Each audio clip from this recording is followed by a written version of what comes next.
Hey, really glad to see you. And we have another Q&A today. So I'm super excited. There's some great questions that came in, and I want to get right to them.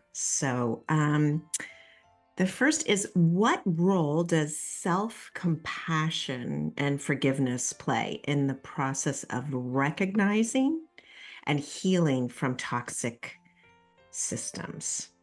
Wow, that is a great question. And personally, self compassion wasn't easy to find.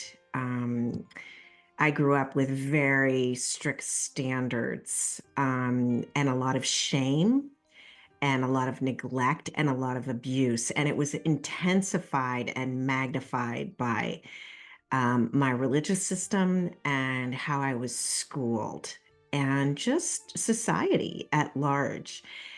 And then as an adult, the bar just went higher as far as, self-judgment and criticism and more layers of self-hate got sort of painted onto my heart. So finding self-compassion has been a long time process, and it's sort of three steps forward, five back. But if I didn't have self compassion, it would be much harder to see the toxic systems that I was floating in, that I was perpetrating, that I was supporting. And it would have been a much harder heal from it. And I didn't really find ultimate healing. I found, plugs in the dike, and I found, levels of appeasement for toxic systems, but I didn't find real relief until an ultimate, battle, an ultimate challenge that was presented. And finally, what that did for me was bring me a lot of self compassion, because I started recognizing how much I had lived from the outside in. So, you know, getting applause, even if it was silent applause, from the outside in, doing what I could in the workplace to secure that at my own expense. Definitely doing it in sport. There were many days that I didn't want to train, and I just would force myself, because that's a lot of how I got accolades from the external.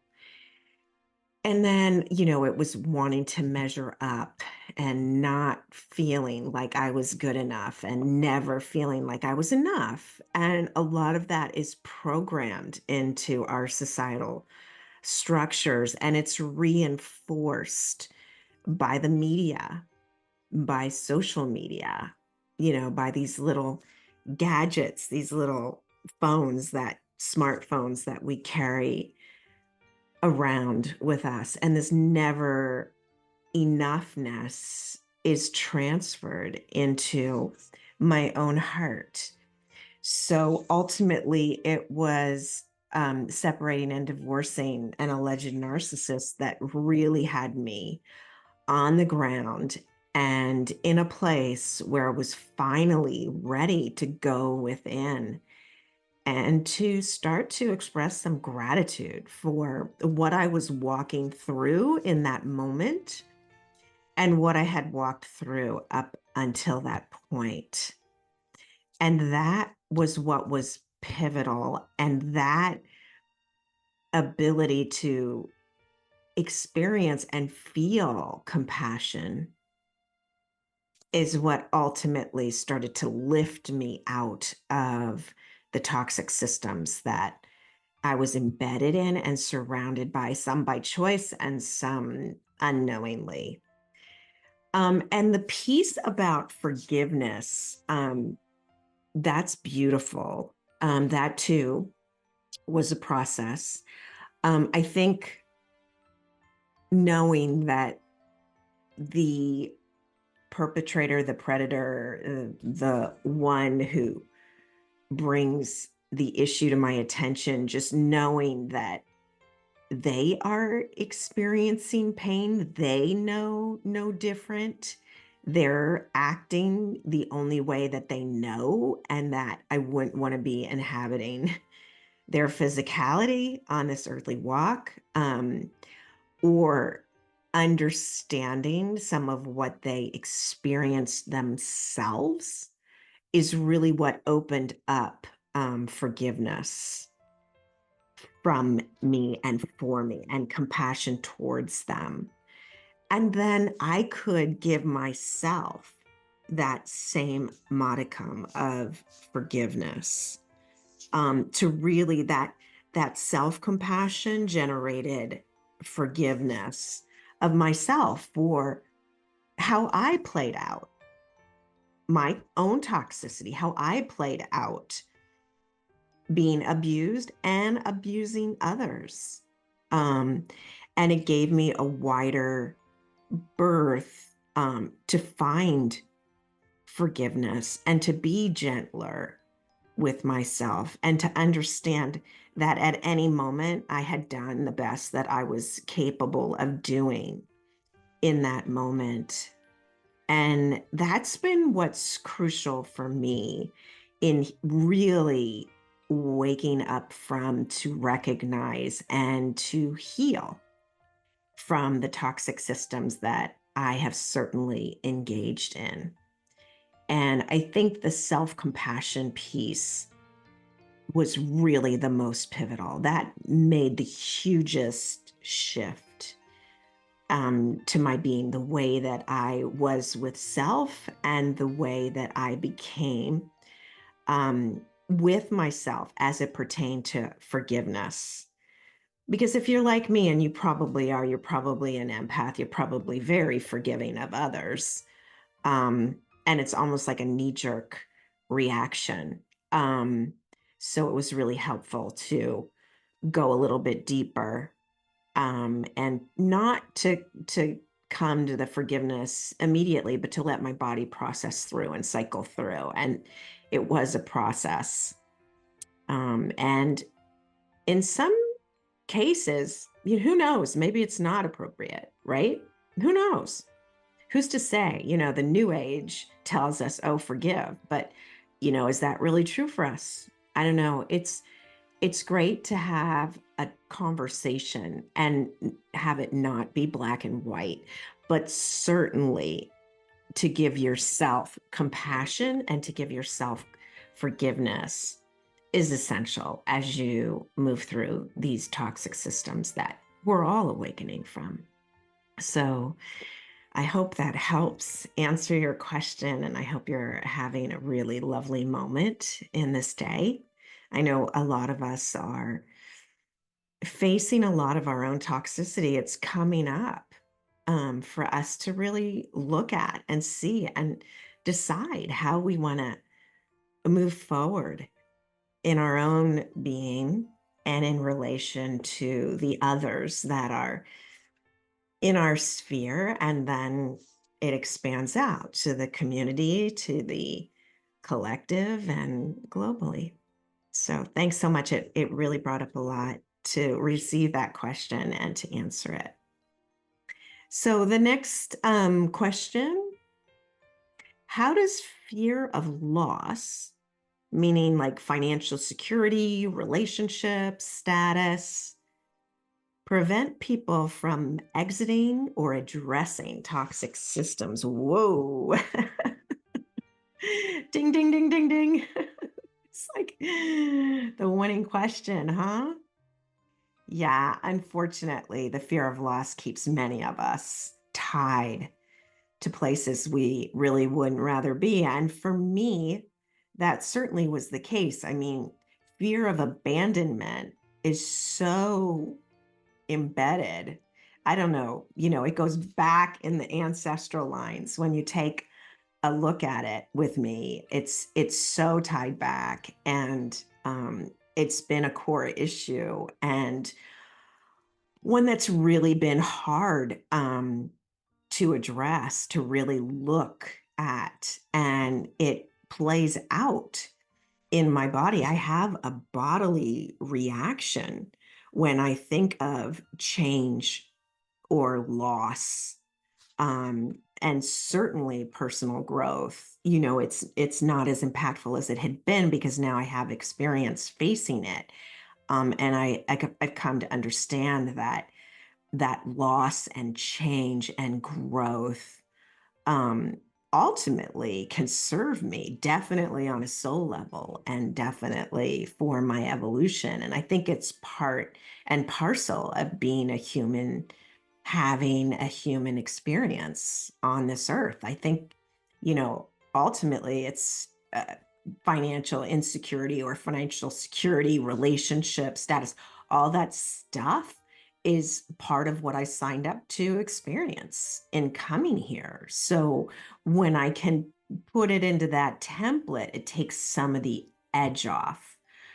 Um, but I know many who are still holding on to toxic relationships, certainly toxic jobs, toxic belief systems, holding on to them with all their might to defend them so they don't have to face the fear of loss or change or experience what they perceive to be difficulties. And honestly, I have to say, and I encourage my clients to just step up, step up.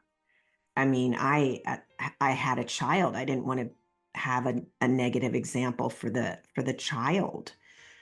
Plus, I got to a point where the relationship was draining me, and this happened multiple times. Multiple times, the relationship I would be in, I could physically feel and emotionally and psychically feel the drain in my own energy and in my body. And I guess it goes back to the question, the previous question. It's finding that self compassion, which led me to finding self respect and wanting better for my own being, that gave me the courage to exit and to certainly step up to and address toxic systems. And it's been a multiple repeat, in my trajectory, certainly. I mean, I left a toxic home the morning after high school graduation and didn't often go back. I mean, that took some courage and some faith and some fortitude. I left a toxic workplace after confronting my boss that I had been sexually harassed. He promptly fired me. And I was offered another coveted job as an assistant at the time. I was training Barbara Walters, the journalist, and that was a dream of mine to go to New York City and be like Barbara Walters. Well, I went to New York City, and I was working what looked like a glitzy job at a big talent agency, and Barbara Walters became my exercise client. So when I rang her doorbell one morning, she said, "Susan, get in here." She answered the door herself then. And she's like, "Susan, get in here. What's going on with you?" I explained I'd been sexually harassed in the workplace. And she offered to come to work with me that day and confront this man with me. And I said, "No, no, that's okay." And then she offered to have me assist her then fiance, who was running a big film distribution company. And I was afraid, but I knew in my heart, like my heart was clear enough that I could not take on another assistant role. I couldn't do it after the abuse that I had experienced. And I knew intuitively it wasn't my life path. And that's another piece that comes into this issue when you're really afraid of letting go what you know, even when it's dragging you down and it's not causing you to flourish and grow. You have to dig deep. and you have to breathe and you have to get in touch with what is true for you and then find some kind of value and worth to know that this isn't true for you. I mean, I will tell you another story, and that I had a very dear friend.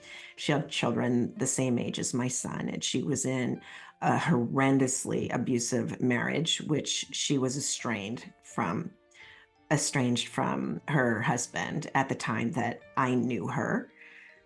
But she knew that if she went back into this relationship in any way, shape, or form, it was, it could be deadly.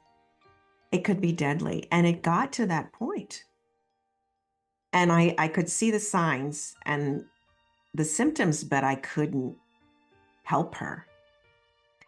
And about a week before she was murdered by her estranged husband, she made rounds. She set up her sister so she could potentially take care of the children. She came to me and made amends in our relationship. It was almost like she knew, but that's where she needed to take it to. I know this is a harsh idea, and it was horrendous to lose her. But I feel like she was making a choice because she knew she couldn't help from the side any longer. And it was almost like in her trajectory. She couldn't face the fear of really cutting off altogether that relationship. And in this case, it was serious. I mean, she would have had to, you know, lose identity. She would have had to have left the country and really exited, and really face fears for leaving. But she lost her life as a result of not facing the fear. So it comes on many levels, and maybe it's part of your life plan that you experience what you do. I mean, so many of us, men and women, incredibly talented, incredibly educated, highly, highly efficient, organized. We stay in these relationships or these abusive workplaces, or, the extramarital affair, expecting it's going to shift and change.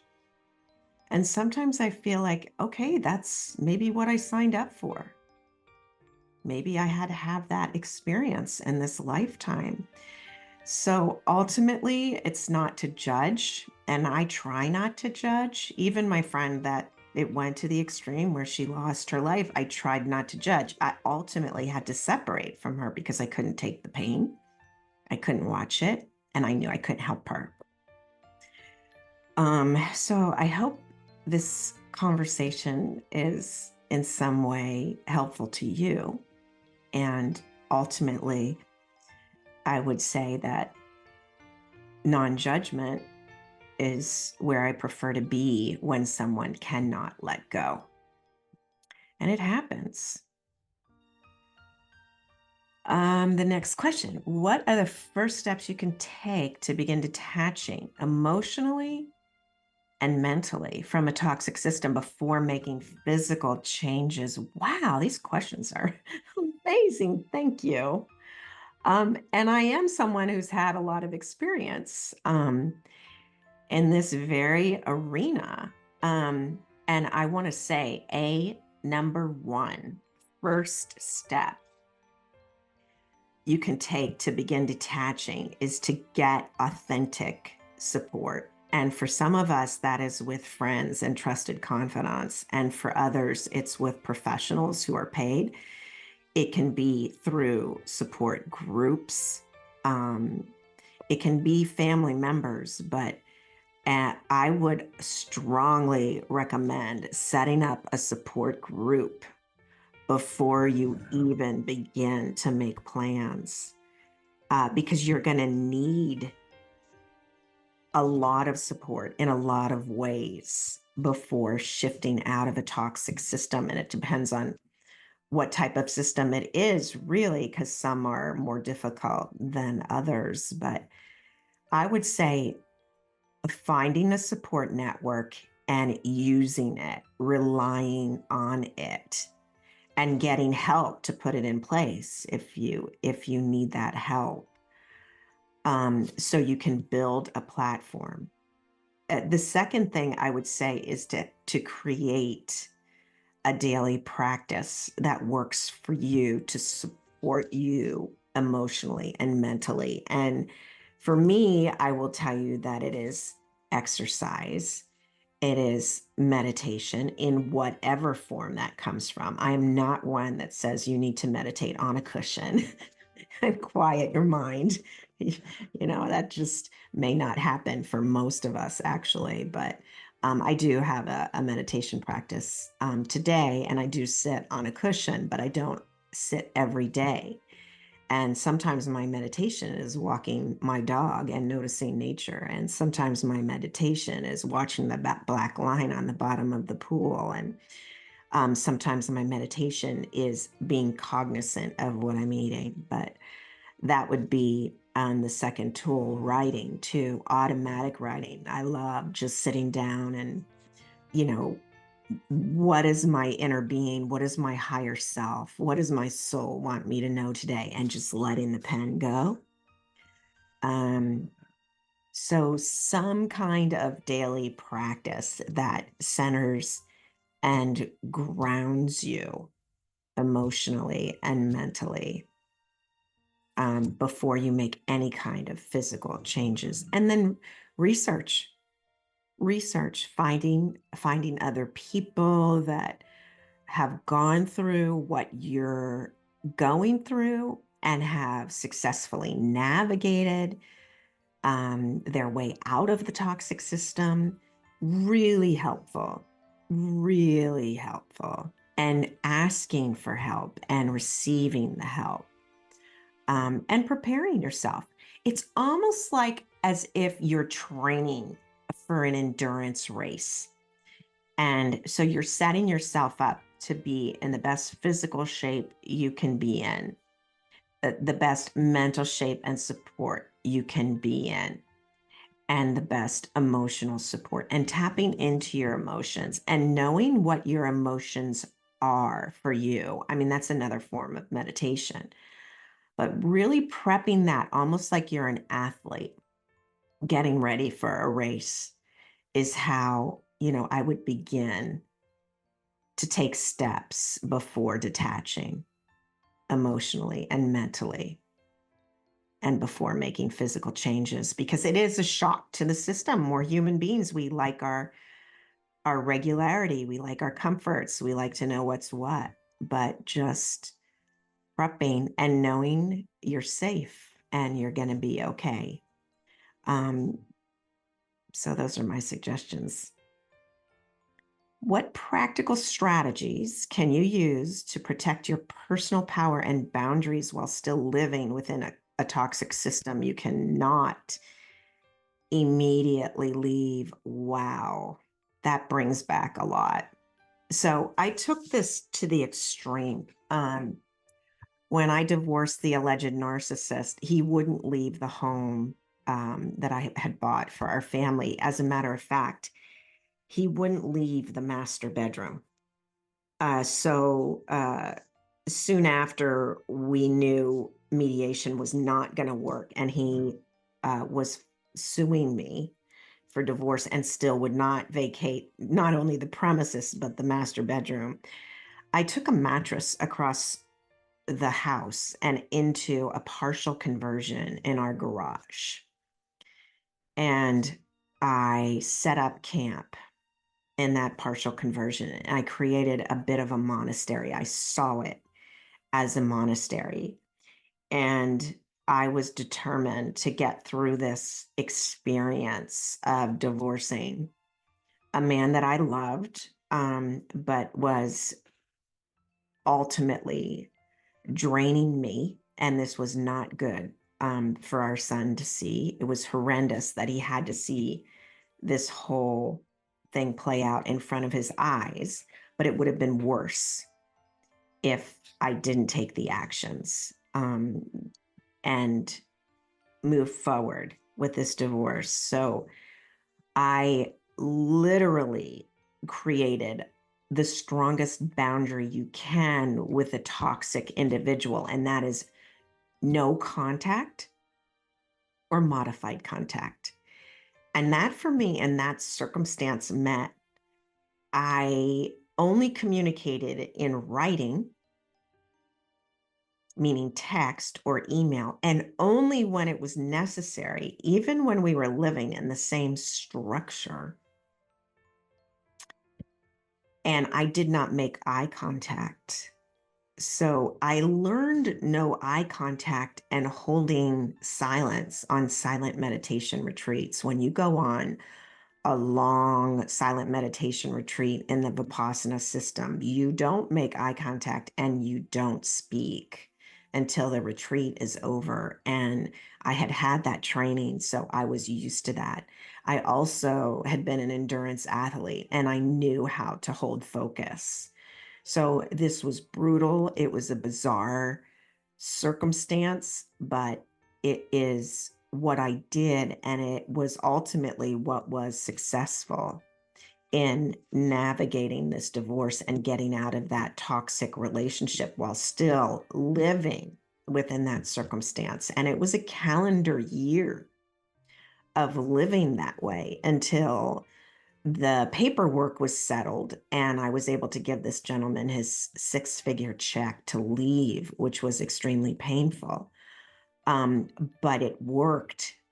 And that's the way that you deal with a toxic individual. Now, if you're in a toxic workplace, I'm not one that's been in a corporate system. I never understood HR and why you did that and why you needed HR to help you negotiate with the person down the hallway. But I know there's certain protocols and all that kind of thing. But what I did in toxic workplaces was I would keep the focus on the work, getting the work done and leaving the personalities out of it. And then if it was an abusive circumstance, I would either confront the abuser and I was promptly fired, or I would look for another position while I was in the position I was in. Now, that didn't always work out. There were 3 times I've been fired. I don't fit in a standard model of workplace. It's why I've been a freelancer or consultant most of my career, other than a 2-year stint at ICM, which is a large global talent agency, and a 2-year stint at Fox. I don't even think it was 2 years. I've worked on my own. I've worked for myself because some of us just don't fit that system. And I think more of us are discovering that we don't fit in that toxic system. So I've also created side hustles. I've done what I've needed to do to earn a living. And for the bulk of my lifetime, and certainly while I had a family, I was the breadwinner. And I was a single mom and a breadwinner as well. So that's what I did. And that's really taking it to the hilt. Hopefully, you know, you you don't have to be in a circumstance where you're living or working in a scenario, but nothing is more important or more valuable than your personal well-being and your health. There's nothing more worthy than you. And I really encourage you to get the support you need to build the boundaries that you need within the toxic system you're in. And I think professional help is almost always the best way to go if you can afford it in those circumstances. And if you cannot, find resources. Find resources. And I don't wish that on anyone. It's not a fun place to be. That's just a horrific place to be. And the goal is to get out, but to also practice self-love as much as you can. And try to do something nourishing while you're in that circumstance. Like for me, my son and I would go every Saturday. We would take the day and we would do something fun together during that calendar year while I was in the same home with the alleged narcissist suing me for divorce, to try to make it as positive as possible. And my son still remembers those outings. He still remembers that as a positive time in his life. So try to create some positivity. You know, in the workplace, I found others to bond with, um, people that I could trust, and to just keep that focus, practice that focus on, okay, this is the task at hand. This is my job. I'm going to turn out quality work regardless of how it is judged or seen. I'm going to do the best that I can today, and I'm going to look for other opportunities, and they will come. They will come. Trust me. And I also sent out love, believe it or not, to those that were my challengers. I would send love, even sometimes when I certainly didn't mean it. I would send love. I would send love, and I would not engage. I would not engage in the drama. That's essential when you're trying to create personal boundaries well and holding on to your power. Don't give your power away. Do not engage in the bait. They want to bait you. Do not engage. Hold on to your power. I hope that helps. Next question.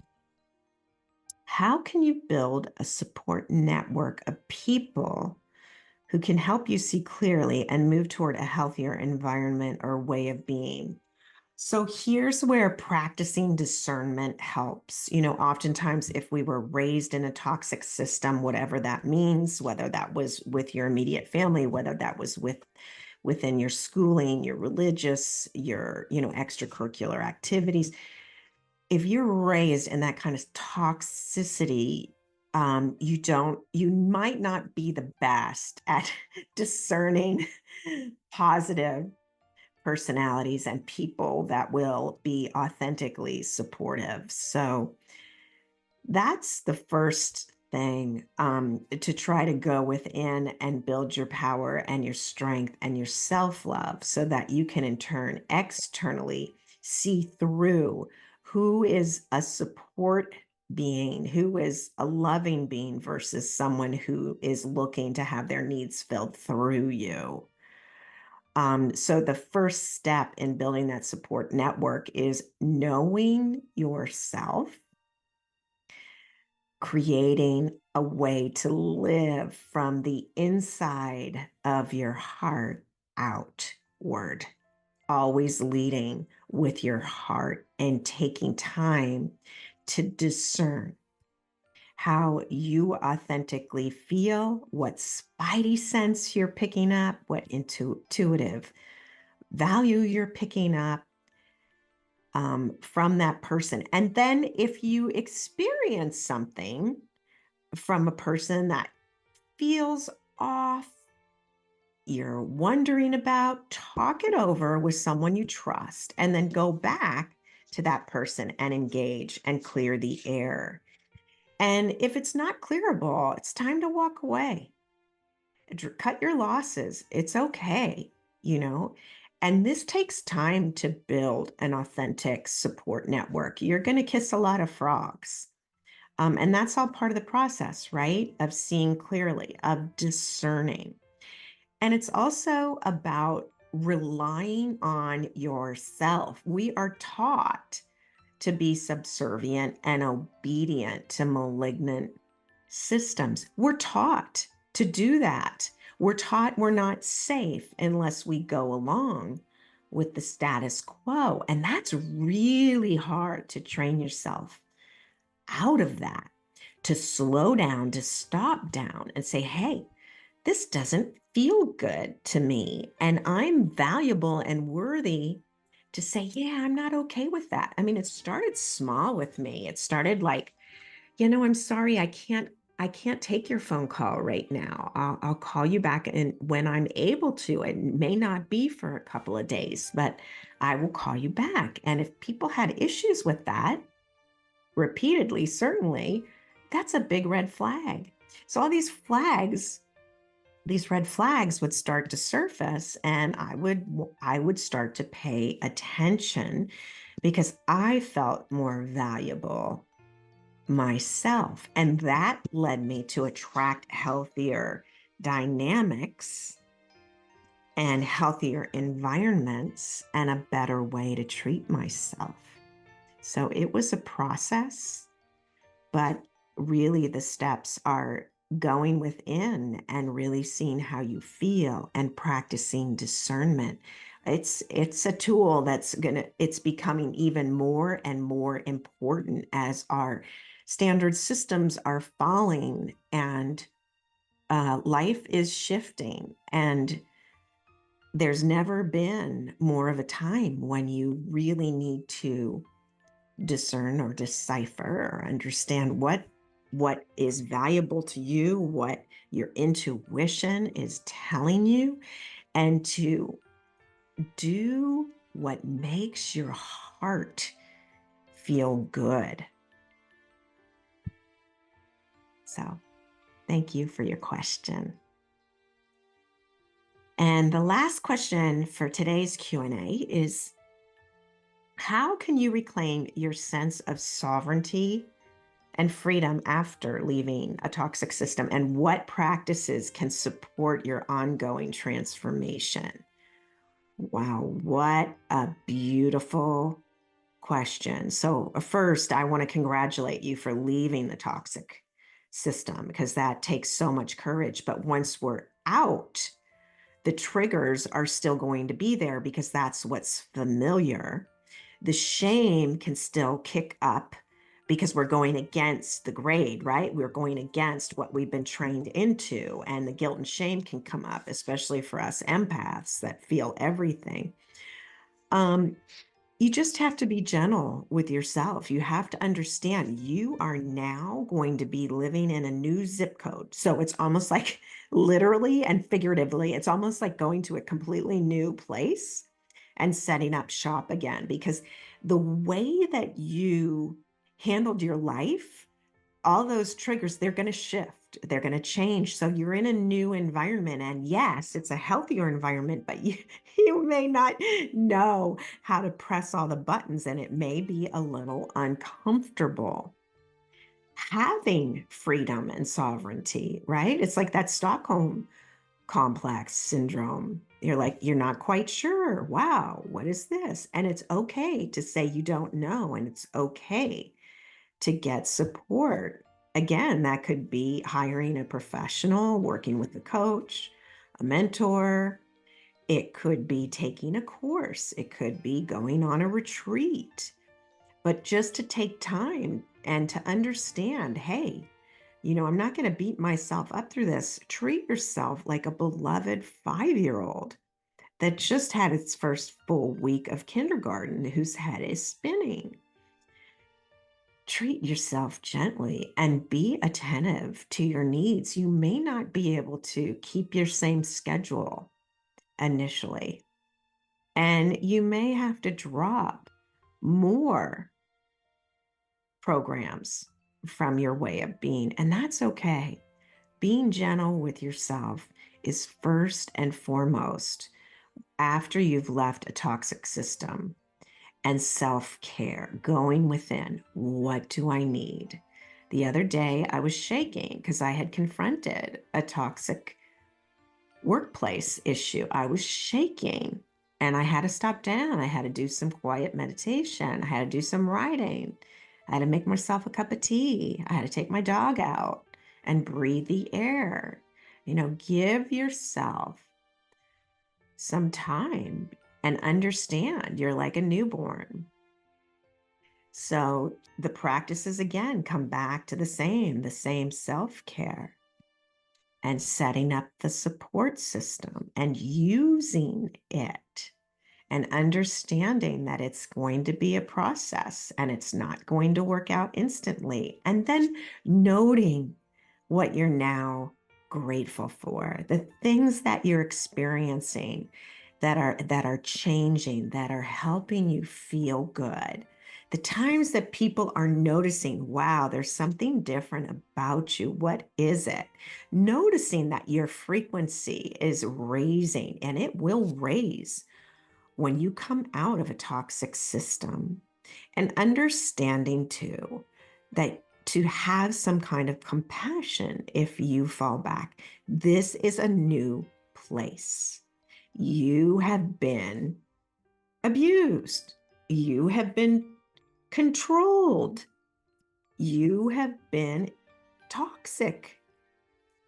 And to really reclaim your sovereignty can be scary because you haven't had it. But this is the way to go. And if it helps you understand, when you get through this and get your sea legs in this new arena, you are going to help other people coming through the same. You will be a benefit to those people. And freedom is wonderful. Wonderful, but it's also terrifying when you haven't really realized it. I remember in 2012, somebody, a healer that I was working with, she kept saying the word freedom, taste free. I didn't know what the fluff she was talking about. Freedom. What do I need freedom for? I got too much to do. Hello.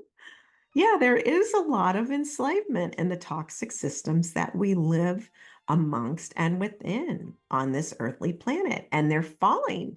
And a lot of us are clinging. We're like, what are we going to do?